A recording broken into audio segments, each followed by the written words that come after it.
All right, what's up and what's going on, y'all? It's your boy Alex, Poker with Alex. Welcome to the channel. And been a while, been some time now that I got back on here and talked about poker. Had some chances to actually get back and reevaluate situations. This morning I'm riding over. This is my second day going back, and I took a break for a minute, get my head together, hit the reset button, and get some thoughts. Clear my mind, clear my head to see exactly what went wrong. Was I really on a downswing?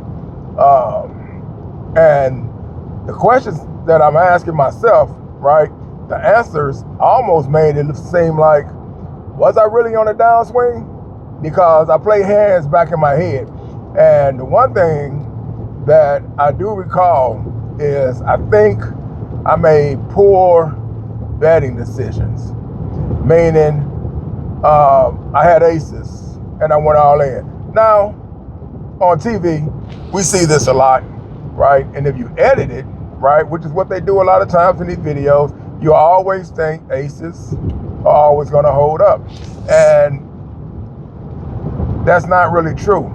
So, in my case, I found out that for me, in a 1-2 low stake game, and the people that are occupying the seats, right? Like I said, know your players, know who you are going against. Do they fear bets? Do they call because they got daddy's money, or they got their own money, or they're just, in a well-off situation that they want to know and test the waters to see if they can actually pull it off and take that big pot that you raised pre-flop with. Right? You went all in. They know you only got 2 cards. So guess what? 2 cards are 2 cards. Once that board hits, then all gloves are off and the hands are going to play themselves. So that is some of the things that I faced when I was doing it. And I realized maybe it wasn't a downswing. It may have been that I just messed up on how I chose to handle it, right? I had pocket aces twice. Both times I shoved with my pocket aces. And both times, of course, I got called. And what happened? Both times my aces got cracked. One was a 5-9. The other one, a guy called with a 10 queen, I think. If I remember in one of my videos, and he hit a straight, right? Knocked out my aces both times. So yesterday, when I went back and played, like I said, I reevaluated a lot of things that was going on. And when I went back yesterday, I changed up my game. So basically, I had pocket aces. And since we're in a 1-2 low stake game, in my position, I just made it 5, right? I just made it 5. And of course, people folded. And I had one person that called and stayed in. And of course, I spiked the ace on the flop. So that gave me a set. The only thing that could have come back to bite me in the butt, if he would have called me with a suited pair of any kind, because diamonds hit, right, for the flush. And there was a straight opportunity. So when he turned over his hand, the only thing he had when I had the ace, he had the king. So I made about $40 off of that bet. So I didn't go all in. I didn't chase everybody off, and I still made money. After that, I just pretty much decided that I wasn't going to mess around with the bomb pots, right? I would play them, but I made sure that I wanted to make sure that button was around where I had the power, right? So whenever I played bomb pots, I wanted to make sure either I was going to be first to act or I was going to be the button if it landed on me when it was time for the bomb pot. That's the only way I played them. And of course, I didn't win any of them. I just donated $5 because that's what we do it with, right? So, not a bad run yesterday.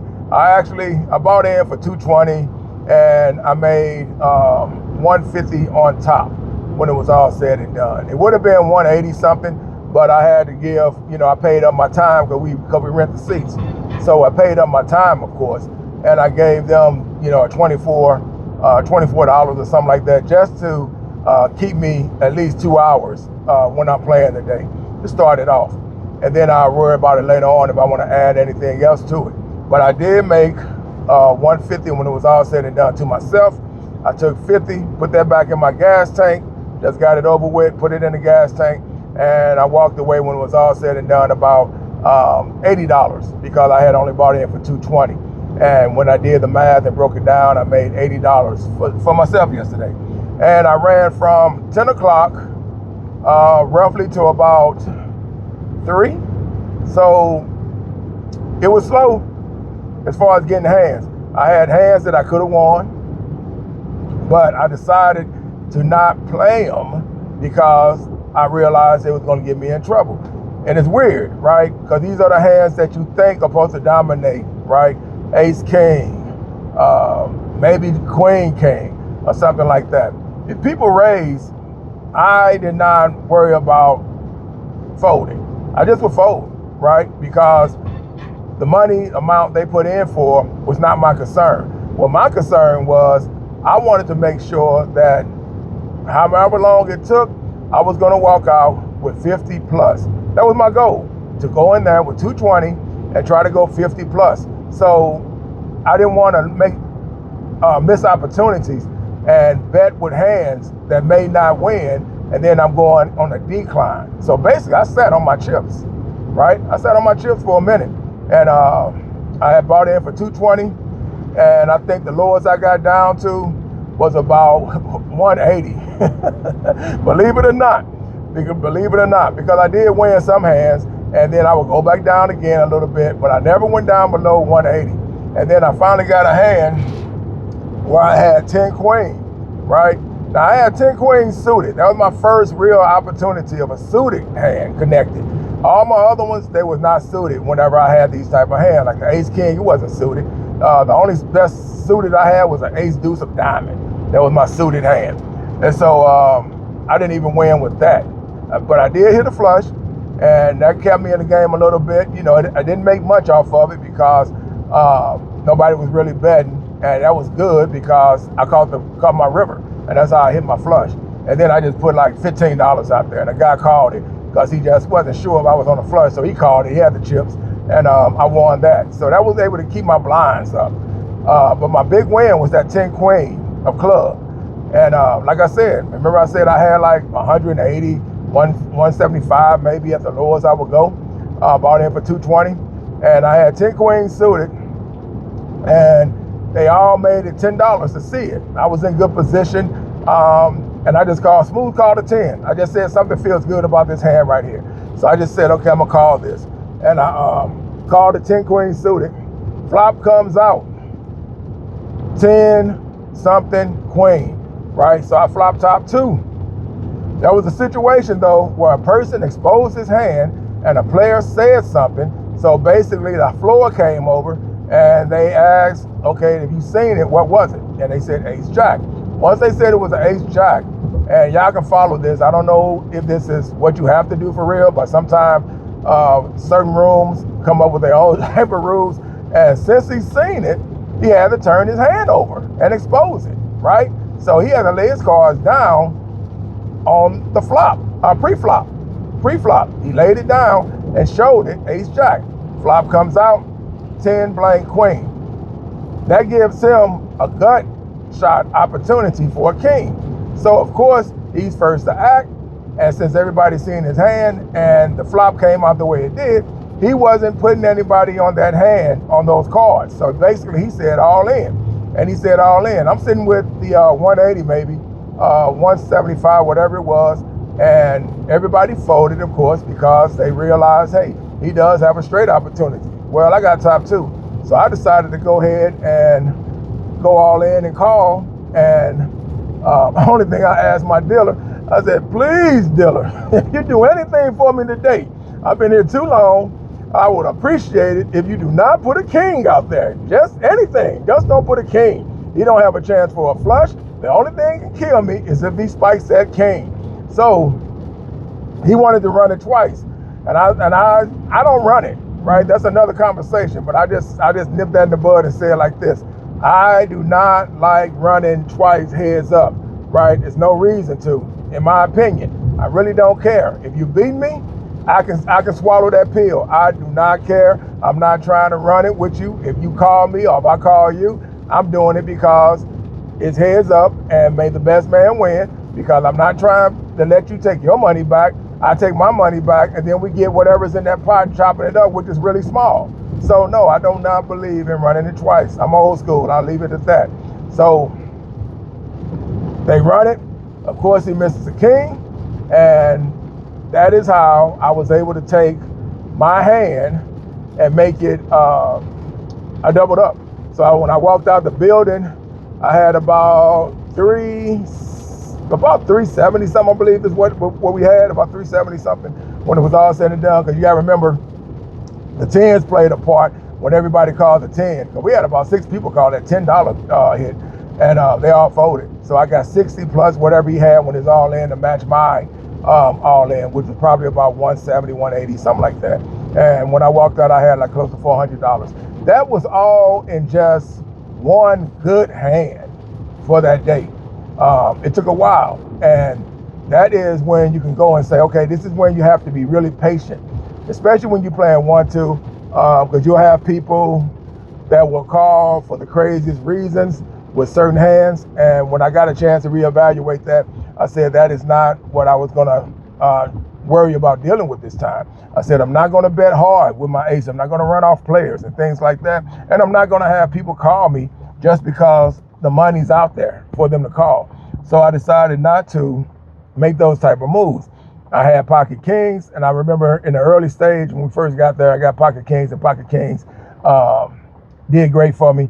It wasn't a lot. Like I said, I was up and down with my 220 buy-in, and I don't think I ever went below 180 at the most because of the way I was attacking and challenging myself to show patience and be in control of my moves when I decided to do it. I wasn't going to worry about anybody knowing what my hands were, things like that, because a lot of times, man, people will hold court on you when you say what you folded or something like that, and they're like, what, you folded that, man? I never fold that hand. You get what I'm saying? So then now you eat that apple, and then you wind up listening to them, and then the next time you get it, you do it, and then guess what? You lose a lot of money. That's why you have to trust your own instincts. Know your own game. Case in point, I stopped watching something yesterday on Hustler Casino Live. There was there's a video that's out right now, and it showed this guy, I think he's French, and he was winning. They were playing big stakes, it's high stakes, and he was winning hands that would make your mouth drop and just say, man, this guy's getting so blessed today, because he's making calls that he should not be making. I get it. He had a pair of jacks one time. He stayed in with a pair of threes. He went all in. The guy had jacks. I believe that's what he had. I think the guy had jacks, and the guy with the threes, he decided to say all in. Well, he did it because there were 3 hearts on the board. So he gambled, hoping that even if he says all in and this guy calls him, well, if he doesn't have a flush draw, that's his best opportunity. So the guy said, no, you know what? The guy that called, okay, he won that one with the 3 of heart. He got that flush. But there was another hand that he did, and this guy, he messed this up himself. Only way he was going to win was with a ace high against him. And he was in the lead with that ace high. This guy had nothing. But he had, I want to say he had suited cards. I want to get it right. But if you go on YouTube, you'll see Hustler Casino Live. There it's going to show the caption showing the guy, this is either the best run ever or the wildest player ever, something like that it says. And anyway, it's fresh on YouTube. And this guy just couldn't lose. But it's like 12, 14 minutes long when they got done editing it. I cut it off because I did not want to put myself in that situation to believe if he pulled it off, then what's to say I can't do it? You get what I'm saying? And that is the reason why you have to know your own, follow your own instincts, follow your own gut. If you bet like him, then great, right? Because the hands he pulled off, well, like I said, man, if this was an exorcist, my head would have spin around on my shoulders. And they were playing, man, this guy was getting big stakes. I'm talking about 29,000 here. I think he got it all the way up to 60-some thousand when it was all said and done. I don't know if he held on to it, because like I said, I cut it off and I said, nope, I'm not going to watch it. This is almost like blasphemy, so I'm not even going there. And I cut it off. So I wasn't going to follow it up. I wasn't impressed, because only people going to be impressed with that are people that probably don't play poker on a regular basis, or haven't played poker in a long time, and haven't played poker for a long time. And when they see things like this is what they eat and become a part of. And that is why a lot of times, man, when these young kids come in these rooms with us, and you can tell that they watch the new style of poker, and they would try to bet you off hands. And like I said, the board speaks for itself.